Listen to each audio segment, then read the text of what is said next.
Hola, soy Luna y bienvenidos a mi Rocola. En emisiones anteriores he mencionado al rey de los vampiros, o más bien el conde, Drácula. Es el vampiro más famoso del mundo. Lo hemos visto con varias caras en el cine y la televisión. Es de los disfraces más socorridos en Halloween.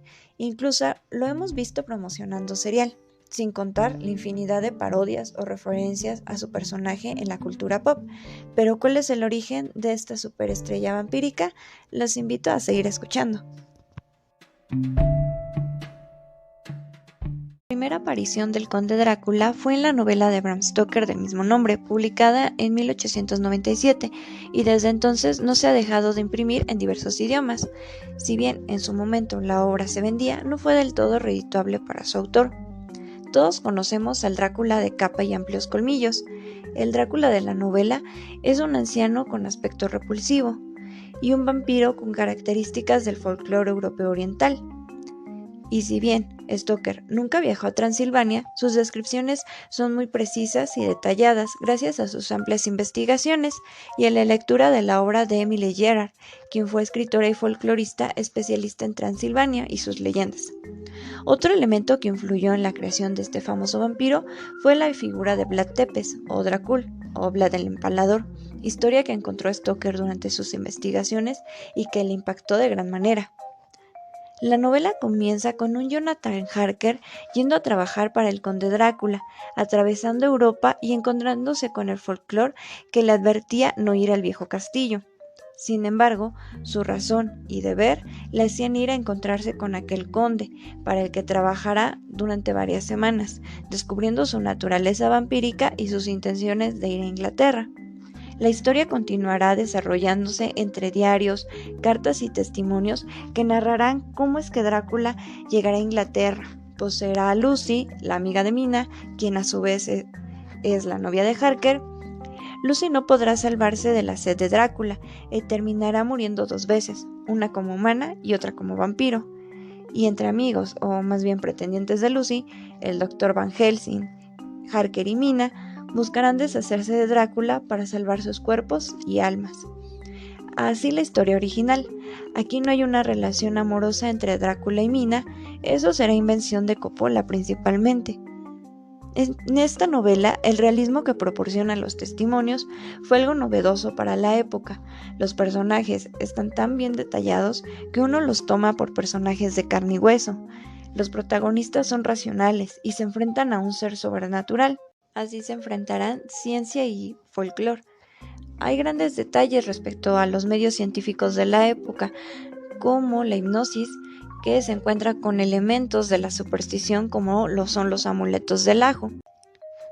Es una historia interesante que te atrapa desde el inicio, y si quieren que suba un análisis más completo de la novela, dejen su like y su comentario.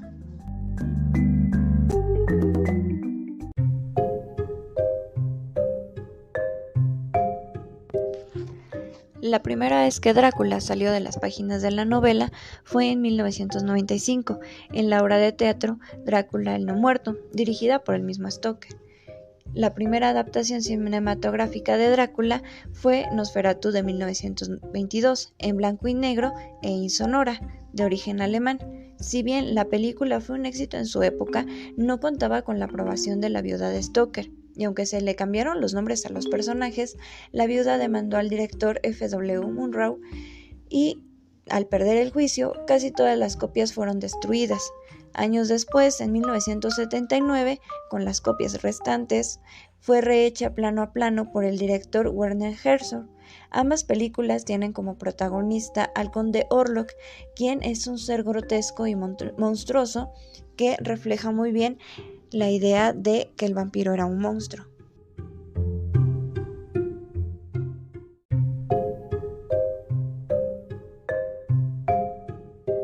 Quien daría vida a la icónica figura que conocemos del Drácula con capa será Bela Lugosi, quien también le dará un toque elegante, seductor y carismático al conde Drácula, siendo la primera vez que este actor se colocaba la capa en una adaptación de la historia de Stoker que se presentó en Broadway en la década de 1920. Esta historia sí estaba avalada por la viuda.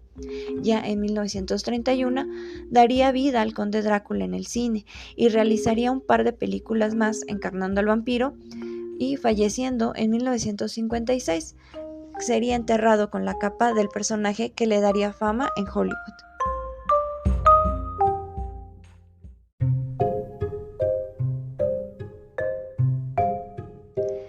Si bien hay un montón de adaptaciones a la obra de Stoker, lo que ameritaría varios videos más, hay algunas que pasaron a ser parte de la cultura pop. En 1931, mientras se filmaba El Drácula con Bela Lugosi por la mañana, al mismo set por la tarde llegaban el staff y el elenco de la versión hispana de Drácula, dirigida por George Milford, y como el conde de Drácula, Carlos Villarías. Durante años se buscó obtener una copia restaurada de esta película, y cuando se consiguió, se presentó en el cine del Sindicato de Directores de Los Ángeles el 10 de noviembre de 1992. También tenemos la adaptación realizada por Terence Fincher en 1958 y protagonizada por Christopher Lee, quien diría que se habría inspirado en el vampiro mexicano Germán Robles y Bela Lugosi para crear a su Drácula. Otra versión bastante peculiar, pero que se apega a la obra de Stoker, es la de Coppola, estrenada en 1992. Si bien se toman algunas licencias creativas, recrea muy bien algunos pasajes de la novela. Hace unos años, la casa productora de cine Universal quiso hacer un Dark Universe, reviviendo a sus monstruos de la pantalla de plata, colocándolos en el mundo moderno. Entre las obras que ha presentado está la de Drácula, la historia jamás contada, que nos da un origen de Drácula presentándonoslo como un amoroso hombre de familia y un gobernante comprometido con el bienestar de su pueblo, al grado de vender su alma para convertirse en un vampiro y así salvar a su familia y a su gente. Si bien fue un inicio diferente al que conocemos, la película pasó sin pena ni gloria, dejándonos a muchos con la inquietud de si será la última aventura del conde. Lo cierto es que la figura de Drácula es algo que ha traspasado océanos del tiempo y siempre nos encuentra. Este vampiro siempre regresa por más historias y su fama solo sigue creciendo. Hasta aquí el video de esta semana. Ojalá les haya gustado, que del conde Drácula hay aún mucho que contar, y si quieres saber más sobre este y otros vampiros, no dejes de suscribirte, darle like y comenta qué te gustaría saber sobre los vampiros.